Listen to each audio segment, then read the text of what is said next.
After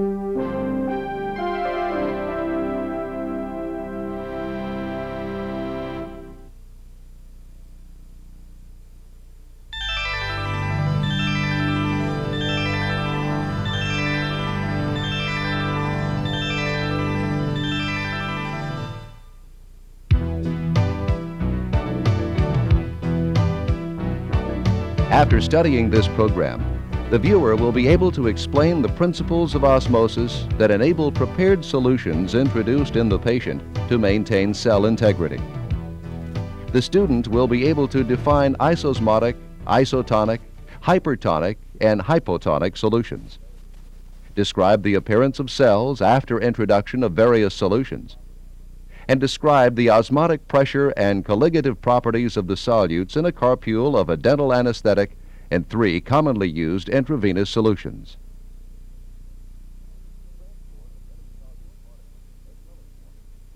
Transport of many solute particles, as well as water, among the cells of the body involves the processes of diffusion and osmosis. Diffusion may be defined as the movement of particles from a region of higher concentration to one of lower concentration. When a membrane separates those 2 regions of unequal concentrations, diffusion may or may not occur. Diffusion will not occur if the membrane is impermeable to the particles, and will occur if the membrane is permeable. We now have the basic elements of a living cell. This presentation will focus on maintaining the integrity of the red blood cell. The most abundant substance to diffuse across all cell membranes of the body is water. During homeostasis, about 100 times per second, all the intracellular water changes places with the extracellular water. This movement of water back and forth across the cell membrane does not change the cell volume. All cell membranes in the body are semi-permeable, that is, selective to certain types of molecules. The solvent water permeates, some solute particles permeate, while others cannot. The result is a difference of concentrations between the intracellular and extracellular components. A special type of diffusion termed osmosis will occur to balance the concentrations. The water exchange that was found during homeostasis will alter. If more water moves out of the cell than into it, the cell will shrink. In another situation, more water moves into the cell than out of it. The cell will swell and may lyse. Osmosis can be defined as the movement of a fluid solvent, such as water, from a solution of lesser solute concentration to one of greater solute concentration when the 2 solutions are divided by a membrane permeable to the solvent but impermeable to one or more types of solute particles. The term osmosis comes from a Greek word meaning impulsion. That impulse or pushing force of substances through a membrane is most evident in the classical U-tube experiment. If a semi-permeable membrane is permeable to some substances, such as water, but not others, such as a salt, an imbalance appears on either side of the membrane. That imbalance creates a considerable force, termed osmotic pressure. The column of salt solution increases in height and weight because water is drawn into it by that force. The height of a column of salt solution is an index of the osmotic pressure. The cell membrane then is the site of 2 types of movement. Diffusion describes the movement of solute or solvent, while osmosis is restricted to the movement of a solvent across a semi-permeable membrane. The most important characteristic of a membrane is permeability, the selectivity toward substances inside or outside cells. Understanding osmosis and permeability is essential to learn how various solutions maintain or threaten the life of a cell. Large osmotic shifts of water must be prevented to keep cells from either lysing or shrinking.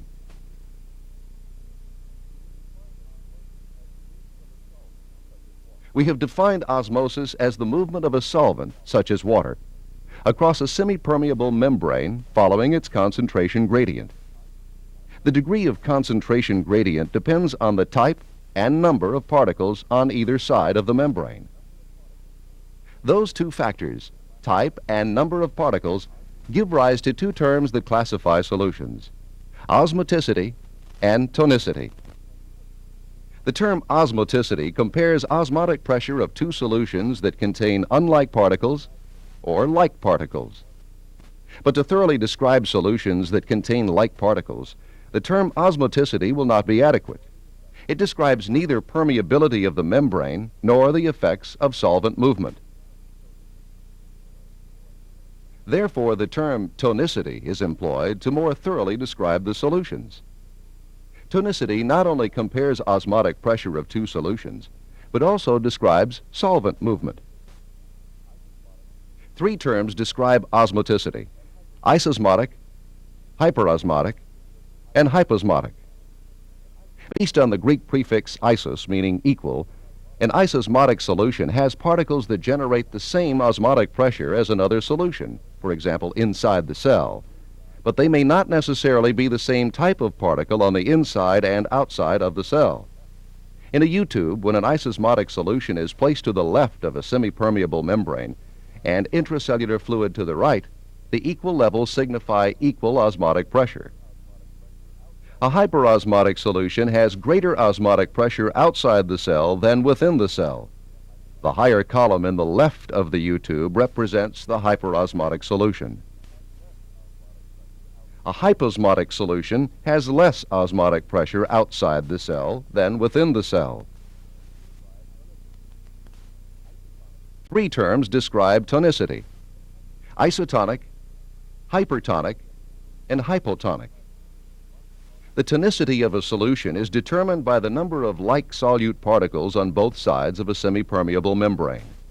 If there are equal numbers of like particles inside and outside the cell, the solution is isotonic. No cell damage results.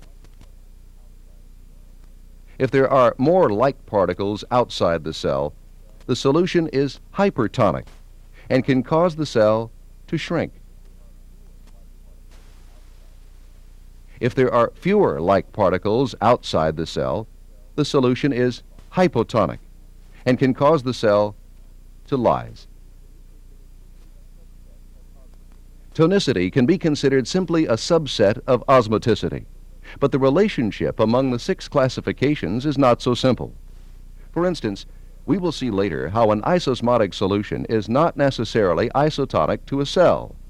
Its outcome will be as a hypertonic solution. Now we will examine how living cells respond to solutions of varying tonicity and osmoticity. The cells we will observe are red blood cells, which normally are biconcave discs. And the first few solutions we will study are sodium chloride. Sodium and chloride are 2 important ions in the body. Most of the solute in extracellular fluid is sodium chloride. While the membrane of a red blood cell is permeable to it, penetration is extremely slow as long as the sodium-potassium pump is working.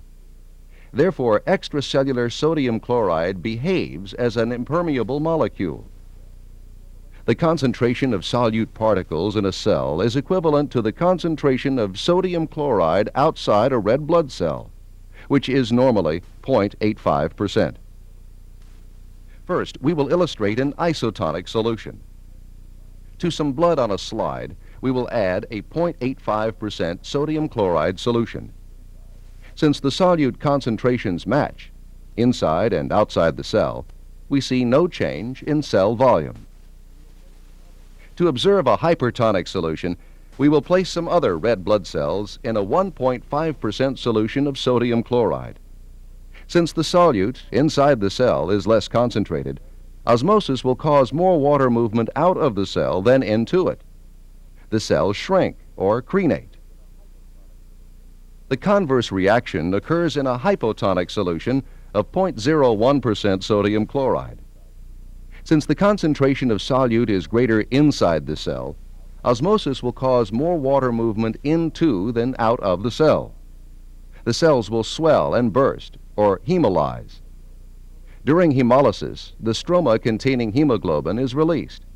The remaining membranes are called ghosts.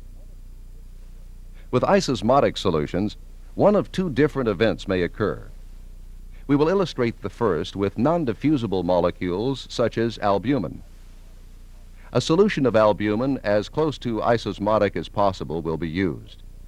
Albumin will not diffuse into a red blood cell because the albumin molecule is too large. The albumin solution is almost isosmotic to the cell. Since albumin is not diffusible, tonicity has no role in this event, and the concentration of water on either side of the membrane remains the same. The cell remains normal. The second outcome may be illustrated with diffusible molecules such as urea.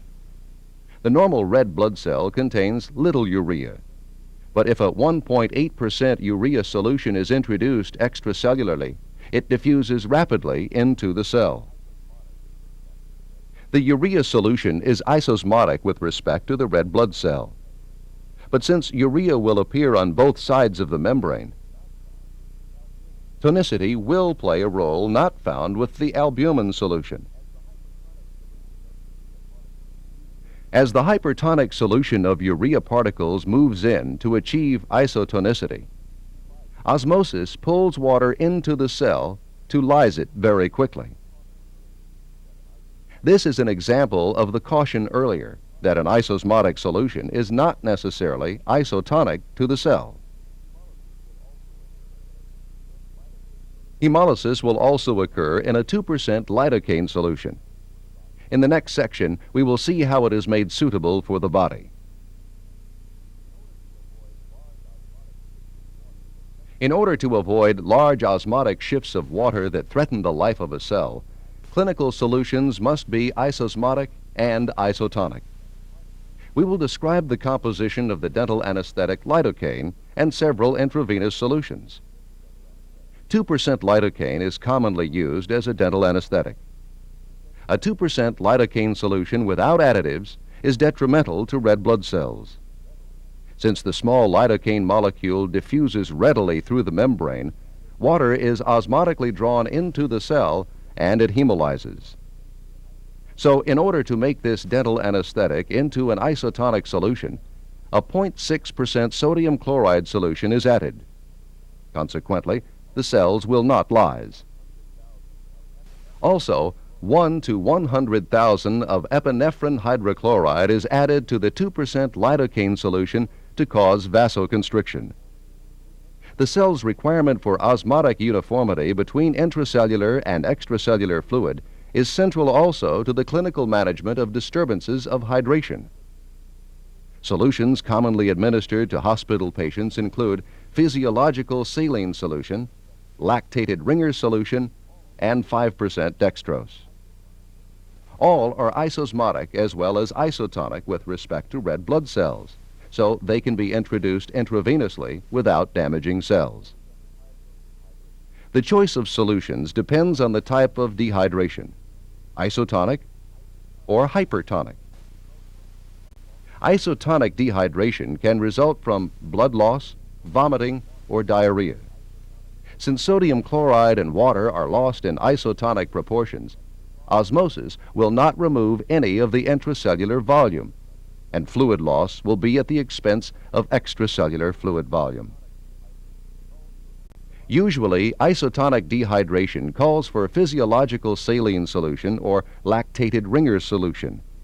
Physiological saline, also called normal saline solution, is 0.85% sodium chloride. But for more severe traumas, like hemorrhages and burns, lactated Ringer solution is indicated to treat the loss of calcium, potassium, and buffers. Lactated Ringer solution is a similar sodium chloride solution with added sodium lactate, potassium chloride, and calcium chloride. These solutions restore a deficit in both extracellular fluid volume and electrolytes. Hypertonic dehydration can result from profuse perspiration, hyperventilation, or osmotic diuresis.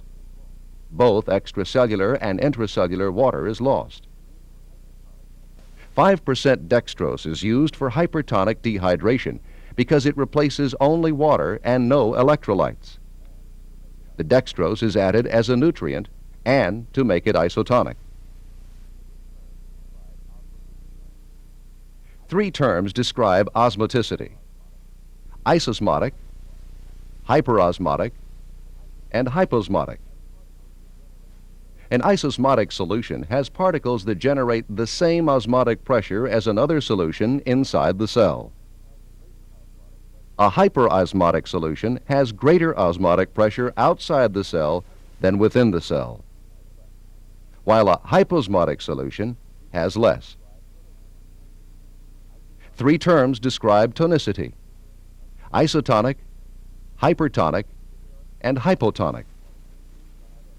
If there are equal numbers of like particles inside and outside the cell, the solution is isotonic. No cell damage results. If there are more like particles outside the cell, the solution is hypertonic and can cause the cell to shrink. If there are fewer like particles outside the cell, the solution is hypotonic and can cause the cell to swell or lyse. In an isotonic solution of 0.85% sodium chloride, the solute concentrations match inside and outside the cell. In a hypertonic solution of 1.5% sodium chloride, the solute inside the cell is less concentrated and the cells crenate. In a hypotonic solution of 0.01% sodium chloride, the concentration of solute is greater inside the cell. The cells will hemolyze. With isosmotic solutions, one of two different events may occur. A non-diffusible molecule such as albumin will not diffuse into a red blood cell because the albumin molecule is too large. Since the albumin solution was nearly isosmotic with respect to the cell, the concentration of water on either side of the membrane remains the same and the cell remains normal. The second outcome may be illustrated with diffusible molecules such as urea. If a 1.8% urea solution is introduced extracellularly, it diffuses rapidly into the cell. As the hypertonic solution of urea particles moves in to achieve isotonicity, osmosis pulls water into the cell to lyse it very quickly. A 2% lidocaine solution is made isotonic by adding a 0.6% sodium chloride solution. 1 to 100